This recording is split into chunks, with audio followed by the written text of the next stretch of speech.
Welcome to the Tar education friends. Target allrounder के Tar education में मैं प्रकाश कुमार आप सभी का स्वागत करता हूं।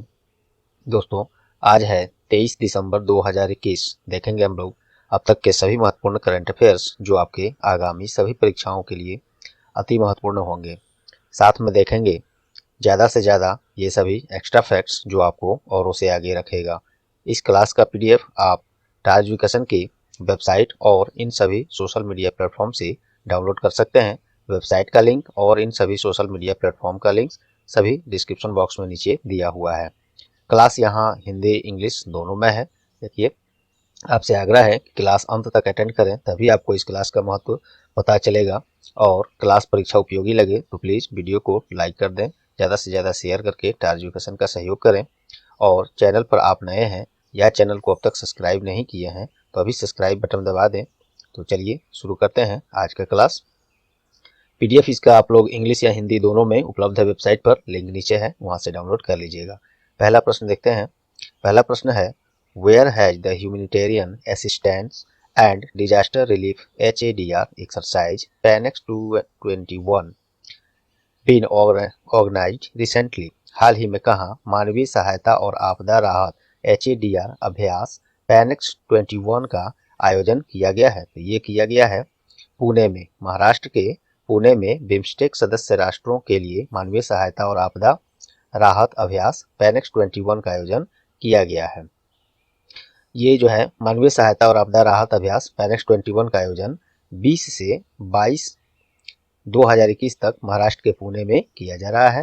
क्योंकि आज 23 है तो कल ही ये समाप्त हुआ है, लेकिन न्यूज में पहले से भी बहुत पहले भी आया था एक बार। वैसे मैं इस क्लास में करा चुका हूँ, लेकिन 21 और 22 को 20 तारीख से ये हुआ है तो पुनः न्यूज में आया है, तो इसको फिर से अपडेट आपको कराना पड़ा है। ये हुआ है किसके बीच? तो बिम्स्टेक जो भी सदस्य राष्ट्र हैं इन सभी के बीच हुआ है। तो बिम्स्टेक के बारे में देख लेते हैं। बिम्स्टेक का फुल फॉर्म होता है the Bay of Bengal initiative for multi sectoral technical and economic cooperation. इसकी स्थापना 6 जून 1997 और इसका मुख्यालय ढाका, बांग्लादेश के ढाका में है। बांग्लादेश की राजधानी है ढाका। और इसके मेंबर कंट्री कौन है? तो India, Nepal, Myanmar, Thailand, Bangladesh, Sri Lanka और भूटान, ये सभी बिम्स्टेक के मेंबर्स कंट्री हैं, सदस्य हैं। चलिए बाकी ऑप्शन से आप खेलते हैं। ये यहाँ से भी आपको बहुत कुछ मिलेगा सीखने को। ड्रैगविगन ये क्यों न्यूज में रहा था? तो हाल ही में इंडिया और फ्रांस के बीच एक संयुक्त सैन्य अभ्यास हुआ था। क्या नाम था उस अभ्यास का? तो शक्ति 2021, शक्ति 2021 हिंदी में इसको बोल सकते हैं, शक्ति 2021। ये अभ्यास इंडिया और फ्रांस के बीच हुआ है। कहाँ? तो ये फ्रांस में एक जगह है, यही यहाँ पे जो मैंने दिया ऑप्शन में, ड्रैगविगन, यहीं पे हुआ है शक्ति 2021 का युद्धाभ्यास इंडिया और फ्रांस के बीच, इसलिए न्यूज में रहा है। अम्पारा ये न्यूज में क्यों रहा है? तो हाल ही में मित्र शक्ति ये भी एक संयुक्त सैन्य अभ्यास है। ये भी किसके बीच हुआ था? तो इंडिया, मोस्टली इंडिया के साथ वाला देखना ज़्यादा जरूरी है क्योंकि एग्जाम्स में वही ज़्यादा आ सकते हैं अदर कंट्री की अपेक्षा। तो इंडिया और श्रीलंका के बीच ये हुआ है मित्र शक्ति 21 जो इधर अभ्यास था, इसका आयोजन ये हुआ है श्रीलंका में एक जगह है अम्पारा, यहीं पे हुआ, तो इसलिए न्यूज में रहा है। तो ऑप्शन इसीलिए मैं वो सब ढूंढ कर लाया है मैंने। चलिए ये अगला ऑप्शन है, चौथा ऑप्शन है पिथौरागढ़। ये न्यूज में क्यों रहा है? तो हाल ही में एक सैन्य अभ्यास हुआ है। सैन्य अभ्यास, उसका नाम क्या है? सूर्य किरण का 15वां संस्करण है, 15th सूर्य किरण का 15वां संस्करण ये हुआ है इंडिया और नेपाल के बीच सूर्य किरण 21 युद्धाभ्यास हुआ है। और ये 15वां संस्करण था। ये हुआ है कहाँ? उत्तराखंड के, अपने ही देश में उत्तराखंड के राज्य के पिथौरागढ़ एक जगह है, वहां पे इसका आयोजन किया गया था। तो देखिए दोस्तों, एक प्रश्न से आपको इतने सारे फैक्ट्स, ऑप्शंस में भी इतने सारे फैक्ट्स मिले। उम्मीद करता हूँ इस तरह से आपको मटेरियल्स जो भी दिए जा रहे हैं आपको पसंद आए होंगे। अगला प्रश्न देखते हैं। हाल ही में कहाँ 10वें वाइब्रेंट गुजरात वैश्विक शिखर सम्मेलन 2022 का आयोजन करने का घोषणा हुआ है? अभी हो नहीं रहा है, घोषणा हुआ है। तो ये हुआ है गांधीनगर में। गुजरात के गांधीनगर में 10 से 12 जनवरी 2022 को गुजरात सरकार की अगुवाई में वाइब्रेंट गुजरात वैश्विक शिखर सम्मेलन 2022, इसको ऐसे भी बोल सकते हैं वाइब्रेंट गुजरात ग्लोबल समिट 2022 का आयोजन ये कहाँ होगा, तो गुजरात के गांधीनगर में किया जाएगा। ये वेन्यू से संबंधित प्रश्न है, ऐसे पूछे जाते हैं, याद रखेंगे। गुजरात के गांधीनगर में हो रहा है तो गुजरात के बारे में देख लेते हैं। गुजरात राज्य का स्थापना 1 मई 1960 में, राजधानी गांधीनगर है और मुख्यमंत्री भूपेंद्र पटेल हैं, नए बने हैं। विजय रूपानी इनसे पहले थे, इस्तीफा दे दिए थे वो। और राज्यपाल अभी गुजरात में कौन है, आचार्य देवव्रत। तो ये सब रहे फैक्ट्स। अब चलिए ऑप्शंस देखते हैं। पणजी क्यों न्यूज में रहा है, पणजी तो यहाँ पे हाल ही में इंडिया इंटरनेशनल साइंस फेस्टिवल, इसका आयोजन कहाँ हुआ है, तो गोवा के ही पणजी में हुआ है इंडिया इंटरनेशनल साइंस फेस्टिवल का आयोजन, इसलिए ये न्यूज में रहा है। आप इसको अच्छे से याद रखेंगे। चलिए अगला ऑप्शन देखते हैं। ग्वालियर क्यों न्यूज में रहा है, तो हाल ही में भारत का सबसे पहला ड्रोन मेला, इसको इस तरह से लिखता हूँ मैं, ड्रोन मेला, भारत का सबसे पहला ड्रोन मेला, पहला शब्द लगा है, काफी इंपोर्टेंट है। पहला ड्रोन मेला का आयोजन कहाँ हुआ था, उद्घाटन कहाँ हुआ था, तो ये हुआ था ग्वालियर में। ग्वालियर कहाँ है, मध्य प्रदेश में है। तो यहाँ पे हुआ था भारत का पहला ड्रोन मेला का उद्घाटन, इसलिए ये न्यूज में रहा है। अगला है प्रगति मैदान, ये क्यों न्यूज में रहा है, तो हाल ही में इंडिया इंटरनेशनल ट्रेड फेयर, इसका आयोजन कहाँ किया गया है, तो दिल्ली के प्रगति मैदान में इसका आयोजन किया गया है। ये सभी ऑप्शन आपके लिए वेन्यू से संबंधित मैंने जैसे प्रश्न होते हैं ऑप्शन वैसे ही मैं पूरा कोशिश करता हूँ लाऊं, ताकि हाल फिलहाल के जो भी करंट में ऐसे न्यूज रहे हैं आपके आज वाले प्रश्न से संबंधित, वो आपको फिर से रिवीजन हो जाए और कंफ्यूजन भी दूर हो जाए उससे संबंधित। चलिए अगला प्रश्न देखते हैं।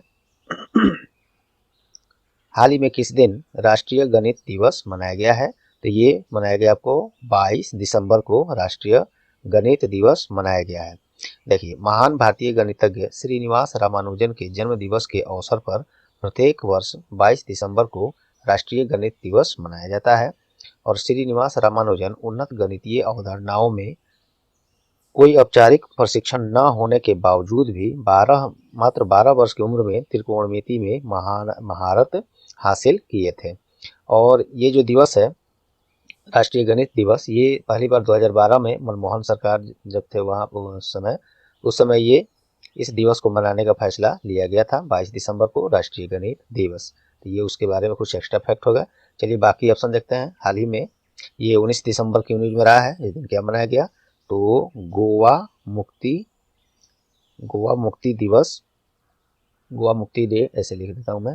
गोवा मुक्ति दिवस हाल ही में कब मनाया गया है, तो ये 19 दिसंबर को मनाया गया है। एक्चुअली में इसी दिन भारतीय सशस्त्र बलों द्वारा किए गए ऑपरेशन विजय एक चलाया गया था और उसकी सफलता को चिन्हित करने के लिए ये दिन मनाया जाता है। इसी दिन गोवा को 1961 में पुर्तगाली शासन से मुक्त कराया गया था, इसलिए ये दिन महत्वपूर्ण है और गोवा मुक्ति दिवस इस दिन मनाया जाता है।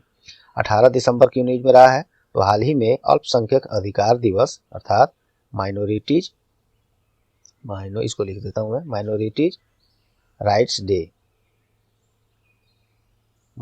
राइट्स डे ये मनाया गया है किस दिन, तो 18 दिसंबर को मनाया गया है अल्पसंख्यक अधिकार दिवस। अभी अल्पसंख्यक मामलों के मंत्री कौन है, मुख्तार अब्बास नकवी, यही है, नकवी इनका प्रोनाउंसिएशन हो सकता है अलग हो सॉरी।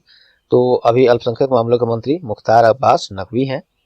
चलिए अगला ऑप्शन है 20 दिसंबर, इस दिन क्यों न्यूज में रहा है, तो हाल ही में अंतर्राष्ट्रीय मानव एकता, हिंदी में इसको मैं लिख देता हूँ मानव एकता दिवस, अंतर्राष्ट्रीय मानव एकता दिवस ये कब मनाया गया है, ये 20 दिसंबर को मनाया गया है, इसलिए न्यूज में रहा है। चलिए अगला, ये सभी प्रश्न हो गए, ऑप्शंस भी हो गए। नेक्स्ट देखते हैं।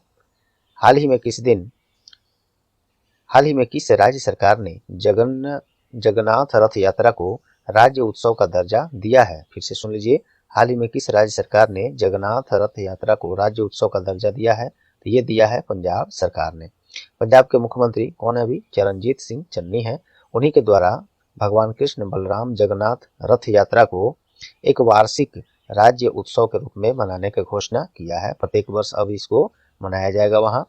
पंजाब की राजधानी चंडीगढ़ है, मुख्यमंत्री वही चरणजीत सिंह चन्नी है और राज्यपाल वहाँ पे बनवारी लाल पुरोहित हैं, जिनको अतिरिक्त प्रभार इसका दिया गया है। तो एक्चुअली में बनवारी लाल पुरोहित किस राज्य के राज्यपाल हैं, आप कमेंट में इसे बताइए, क्योंकि मैं कल ही परसों में इसको आप लोगों को बताया था और पहले से भी आपको याद होना ही चाहिए और होगा भी। तो कमेंट में इसकी जवाब आप दीजिए। चलिए बाकी ऑप्शन देखते हैं। तमिलनाडु क्यों न्यूज में रहा है, तो हाल ही में एक गान था राष्ट्रीय उस राज्य का, जैसे है तमिल, इसको ऐसे ही लिख देता हूँ मैं, तमिल थाई वजथू, इस थोड़ा साउथ का लैंग्वेज है, थोड़ा आराम से इसको पढ़ना पड़ेगा। तमिल थाई वजथू, इस गाने को राज्य गान के रूप में स्वीकार किया है किसने, तो तमिलनाडु ने। तमिलनाडु की राजधानी कहाँ है, तो चेन्नई है। तमिलनाडु की राजधानी चेन्नई। मुख्यमंत्री M.K. स्टालिन है, M.K. स्टालिन। और गवर्नर कौन है, R.N. रवि हैं तमिलनाडु के राज्यपाल। चलिए अगला ऑप्शन देखते हैं। अरुणाचल प्रदेश क्यों न्यूज में रहा है, तो हाल ही में एक तितली की प्रजाति है कैसर ए हिंद, इसको मैं हिंदी में ही लिखता हूँ ज़्यादा बेहतर होगा, कैसर ए हिंद। कैसर ए हिंद एक तितली की प्रजाति है, इसको राज्य तितली के रूप में मंजूरी किसने दिया है, तो अरुणाचल प्रदेश सरकार ने दिया है। कैसर ए हिंद तितली की प्रजाति को राज्य तितली का दर्जा अरुणाचल प्रदेश। अरुणाचल प्रदेश का स्थापना कब हुआ था, तो 20 फरवरी 1987 में। और इसके राजधानी कहाँ है, तो ईटानगर है। मुख्यमंत्री कौन है, पेमा खांडू है।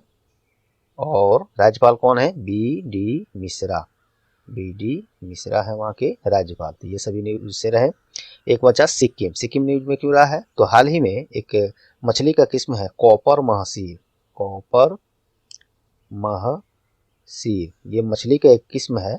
सिक्किम में इस मछली को राजकीय मछली के रूप में स्वीकार किया है किस राज्य ने, तो सिक्किम ने, इसलिए ये सब न्यूज में रहा है। सिक्किम की राजधानी गंगटोक है।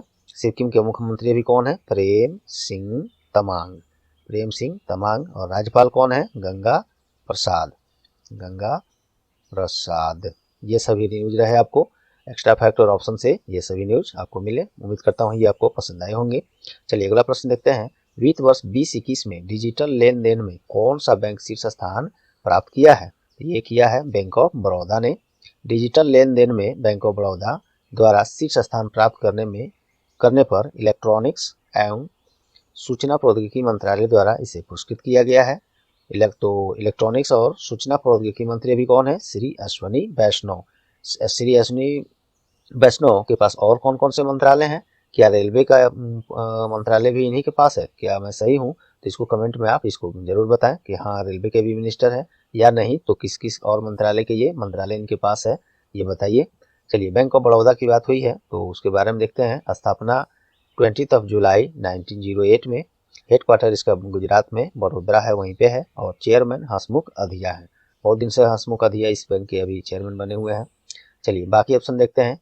पेटीएम पेमेंट बैंक ये न्यूज में क्यों रहा है, पांचवा प्रश्न है, देखते हैं। पेटीएम पेमेंट बैंक ये न्यूज में क्यों रहा है, तो हाल ही में आरबीआई ने पेटीएम पेमेंट बैंक को अनुसूचित बैंक के रूप में कार्य करने की स्वीकृति दे दिया है। तो पेटीएम पेमेंट बैंक को एक बड़ी ये उपलब्धि हासिल हुई है। अभी आरबीआई ने अनुसूचित बैंक के रूप में कार्य करने का अनुमति इसे दे दिया, इसलिए न्यूज में। तो आपसे प्रश्न में पूछा जा सकता है किस पेमेंट बैंक को अभी अनुसूचित बैंक का दर्जा मिल गया है, तो ये है Paytm payment bank. HDFC bank अभी न्यूज में क्यों रहा है, तो हाल ही में एक अभियान चलाया गया था, कैंपेन चला था, मुंह बंद रखो। ये कैंपेन चलाया गया था किस बैंक के द्वारा, एचडीएफसी बैंक के ही द्वारा। और ये बहुत पहले से है वैसे, इसके दूसरे संस्करण को इस कैंपेन का दूसरे संस्करण उसको बोल सकते हैं। तो एचडीएफसी बैंक ने ये कैंपेन चलाया था, मुंह बंद रखो। अब ये किस लिए चलाया गया था, तो ऑनलाइन धोखाधड़ी से बचने के बारे में ग्राहकों को जागरूक करने के लिए इस मुंह बंद रखो कैंपेन को चलाया गया है। तो यही पूछा जा सकता है किस बैंक का ये कैंपेन है, तो एचडीएफसी बैंक। फ्रॉड से बचने के लिए कैंपेन ये चलाया जाता है और जागरूक किया जाता है ग्राहकों को। चलिए फेडरल बैंक क्यों न्यूज में रहा है, तो हाल ही में महिलाओं के लिए एक विशेष किस्म का बचत खाता जो है उस स्कीम चलाया गया है। वो कौन सा स्कीम है बचत खाता का, तो महिला मित्र प्लस महिला मित्र प्लस ये पूछा जा सकता है कि सेविंग अकाउंट स्कीम है, इस स्कीम के अंतर्गत महिलाओं के एक विशेष बचत खाता खोला जाता है। ये स्कीम किस बैंक का है? तो ये है फेडरल बैंक का। उम्मीद करता हूँ ये सब आपको पसंद आए होंगे। चलिए दोस्तों, यहाँ से कुछ प्रश्न one liner with extra fact में ही देख लेते हैं। चलिए, हाल ही में इक्विटस स्मॉल फाइनेंस बैंक किस राज्य के बैंकिंग भागीदार के रूप में सूचीबद्ध हुआ है? मतलब किस राज्य ने अपना banking partner Equitas small finance bank को बनाया है? तो ये महाराष्ट्र सरकार ने बनाया है। इससे होगा क्या? तो राज्य के पेंशन भोगियों को पेंशन तथा राज्य में जो भी कर्मचारी हैं मैक्सिमम तर इसी बैंक से उसके वेतन भत्ते वितरण आदि ये सब किए जाएंगे। तो इसलिए ये बैंकिंग भागीदार हो गया उस राज्य का, महाराष्ट्र राज्य का। कौन bank? Equitas small finance bank. Equitas small finance bank के बारे में जान लीजिए। इसका स्थापना 5 सितंबर 2016 में, मुख्यालय इसका चेन्नई है। ये बैंकिंग वाले एग्जाम्स में बहुत बार पूछे जा चुके हैं ऐसे प्रश्न। मुख्यालय और इस्टेब्लिशमेंट तो बहुत कम पूछता है, मुख्यालय पूछ लिया जाता है ऐसे ऐसे बैंकों को जिनका नाम कुछ लोग अब तक सुने भी नहीं होंगे। हालांकि उसकी सर्विस काफ़ी तगड़ा और अच्छी कस्टमर पकड़ है, लेकिन हाँ हर क्षेत्र में नहीं है, इसीलिए बहुत लोग अभी सुने नहीं होते हैं। चलिए खैर, तो महाराष्ट्र सरकार ने अपना banking partner Equitas small finance bank को बनाया है, उसके बारे में देख लेते हैं। राजधानी महाराष्ट्र का मुंबई है। इस राज्य का स्थापना 1 मई 1960 में मुख्यमंत्री उद्धव ठाकरे हैं और राज्यपाल भगत सिंह कोश्यारी हैं। चलिए नेक्स्ट देखते हैं। हाल ही में विश्व बैंक के द्वारा आर्थिक दृष्टि से कमजोर राष्ट्रों के लिए इस महामारी से उबरने के लिए, किस महामारी? तो वो कोविड-19। इस महामारी से हुए जितने भी दबाव में पड़े हैं देश, उनको थोड़ा उभरने के लिए कितनी मूल्य राशि की सहायता राशि जारी किया है वर्ल्ड बैंक ने, विश्व बैंक ने? तो $93 बिलियन। तो वर्ल्ड बैंक के बारे में देख लेते हैं, विश्व बैंक के बारे में। इसकी स्थापना जुलाई 1944 में, मुख्यालय वाशिंगटन डीसी यूनाइटेड स्टेट्स में। और इसके प्रेसिडेंट अभी कौन है? डेविड मलपास, जो अमेरिका से हैं। और अब तक ऐसा देखा गया है वर्ल्ड बैंक के जो भी प्रमुख रहे हैं वो सब अमेरिकन ही रहे हैं। नेक्स्ट है, हाल ही में किस दिन जज एडवोकेट जनरल JAG डिपार्टमेंट ने अपना 38वां कोर दिवस, इसको इंग्लिश में 30th कॉर्प्स डे बोलेंगे, CORPS से। तो ये दिवस मनाया गया है 21 दिसंबर को। ये जो है जज एडवोकेट जनरल JAG भारतीय सेना की न्यायिक और कानूनी शाखा है जो सभी रैंकों को न्याय दिलाने का काम करता है। उम्मीद करता हूँ ये इतनी आसान भाषा में आपको इसको समझ पाए होंगे। चलिए, डिफेंस से संबंधित बातें हुई हैं तो उससे संबंधित कुछ देख लेते हैं। चीफ ऑफ डिफेंस स्टाफ कौन है अभी? तो ये पोस्ट एक्चुअली में अभी खाली है। बहुत दुखद घटना घटी थी इसी माह के 8 दिसंबर को। भारत के सबसे पहले नवनियुक्त चीफ ऑफ डिफेंस स्टाफ जो जनरल बिपिन रावत थे, उनका देहांत उनके हेलीकॉप्टर क्रैश में हो गया था। और वो पहले ये पोस्ट ही भारत में पहली बार बनाया गया था। ये जो चीफ ऑफ डिफेंस स्टाफ का पद है ये मोदी जी के आने के बाद बनाया गया था। और पहले इसके चीफ ऑफ डिफेंस स्टाफ कौन थे? बिपिन रावत थे, और उनका ये देहांत हो गया इस तरह की घटना में। अभी ये पोस्ट खाली है दोस्तों। अब चलिए, इससे संबंधित एक और बात से पहले ये देखते हैं, अभी सेना प्रमुख कौन है? आर्मी स्टाफ कौन है अभी? चीफ ऑफ आर्मी स्टाफ अर्थात सेना प्रमुख जनरल मनोज मुकुंद नरवणे, ये हैं सेना प्रमुख अभी। इन्हीं को ये जो चीफ ऑफ डिफेंस स्टाफ है, इसी का chief of defence staff committee एक है, कमेटी इसका भी होता है, वही सभी काम पहले करता है। तो ये chief of defence staff committee, इसके चेयरमैन बनाए गए हैं यही मनोज मुकुंद नरवणे को। और ये पोस्ट जो है CDS का अभी भी खाली है। कुछ लोग ये मान रहे हैं मनोज मुकुंद को बना दिया गया है, जो कि सही नहीं है, वो गलत जानकारी है। चलिए, इंडियन एयरफोर्स के प्रमुख अभी कौन है? एयर मार्शल विवेक राम चौधरी हैं। इससे पहले RKS भदौरिया थे। और चीफ ऑफ नेवल स्टाफ नौसेना प्रमुख कौन है? तो एडमिरल R हरि कुमार, इससे पहले करमबीर कुमार थे। पहले वाला इसलिए बता दे रहा हूँ कि ऑप्शंस में मान लीजिए दोनों दे दे तो आपको हो सकता है पुराने वाले टिक कर दें, तो पुराने वाले तो ऑप्शंस में सही होंगे नहीं, तो इन दोनों दे देगा तो नया ही वाला, हाँ ये हो सकता है। अगर दोनों में से कोई एक देगा, पुराना वाला देगा, तो आपको प्रश्न में स्पष्ट क्लियर कर देता है, खासकर रेलवे SSC रेलवे खासकर, कि इस माह तक इस पद पर कौन बने हुए थे, ऐसे क्लियर कर देता है वो। तो ये नए ये लोग बने हैं, ये ध्यान रखेंगे। चलिए अगला है, हाल ही में लोकसभा के द्वारा मोबाइल ऐप लॉन्च किया गया है जो सांसदों को संसदीय दस्तावेजों तक पहुंचने में सक्षम बनाएगा। तो प्रश्न ये है कि वर्तमान में लोकसभा अध्यक्ष कौन है? तो ये श्री ओम बिरला है। ये देखिए जानकारी बस आपको देना था कि लोकसभा एक मोबाइल ऐप लॉन्च किया है, उसका नाम वैसे उसमें दिया तो नहीं था, ये ऑल इंडिया रेडियो न्यूज़ पर मैंने न्यूज़ ये देखा, इससे ज़्यादा कोई जानकारी उसमें था नहीं कि ऐप का क्या नाम है, ऐसे वैसे कुछ न्यूज़ में था नहीं, इसलिए मैंने भी नहीं ला पाया उसको।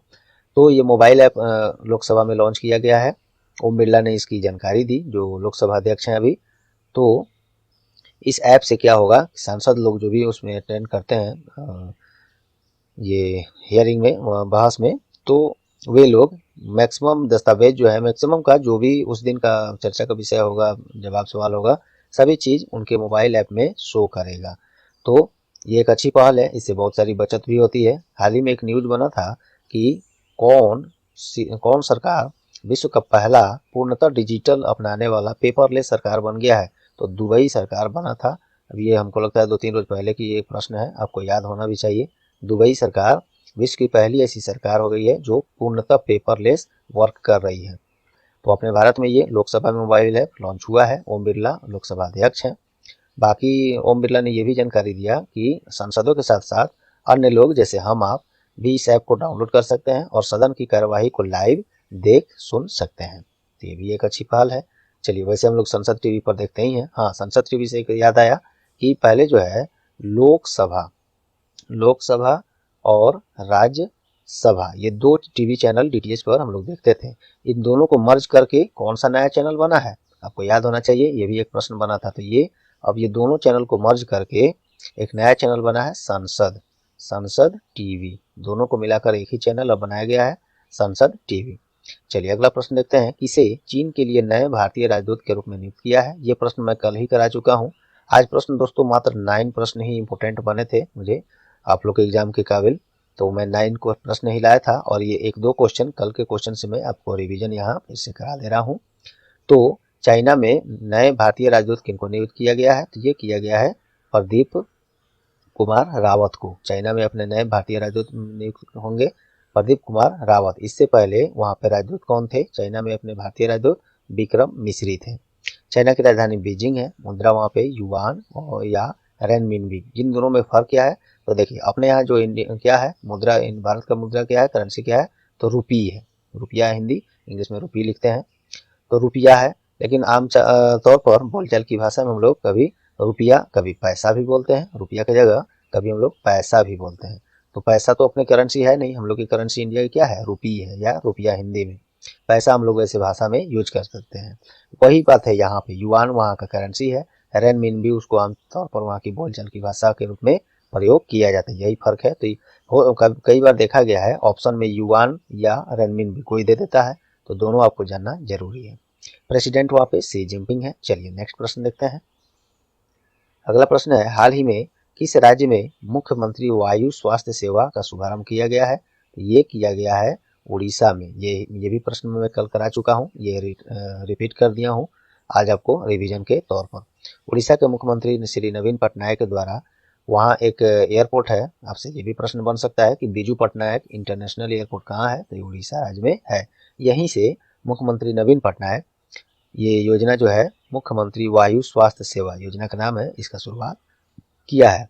इस योजना के तहत क्या होगा?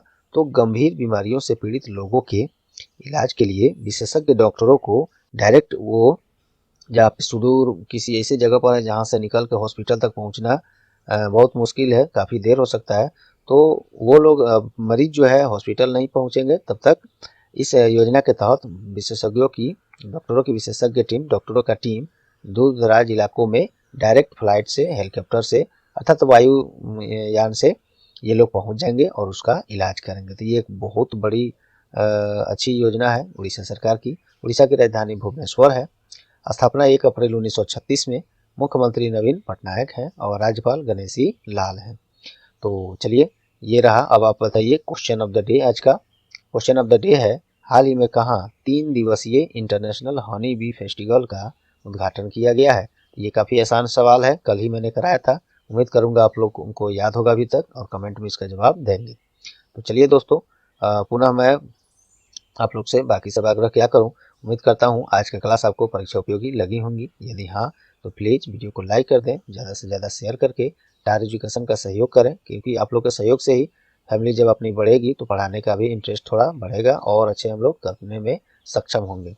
चैनल पर आप नए हैं या चैनल को अब तक सब्सक्राइब नहीं किए हैं तो अभी सब्सक्राइब बटन दबा दें और बेल आइकन भी दबा दें। और पहले से यदि सब्सक्राइब कर लिया है तो आपको कुछ नहीं करना। आपका बहुत बहुत धन्यवाद।